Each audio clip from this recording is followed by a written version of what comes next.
This is the Lone Crater YouTube. We hope this video helps. You begin by confirming prerequisites: runtime, API key, and network access. Once verified, place your config file in the app folder and set environment variables so the bot reads credentials securely. Start the service with the provided launcher command to create initial logs.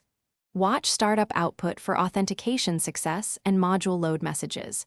If deployment has flags, enable verbose only for the first run so you capture errors without noisy continuous logs. Next, configure behavior. Open the config editor and set schedules, concurrency, and the safe mode toggle so operations run at intended pace.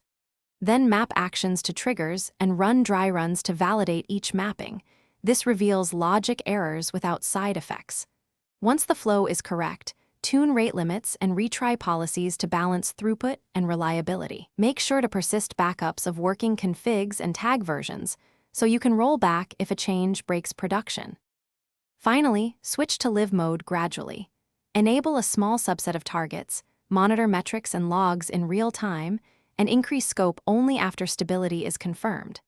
Use debug mode to capture stack traces for any unexpected failures, and revert to a known good config if behavior diverges.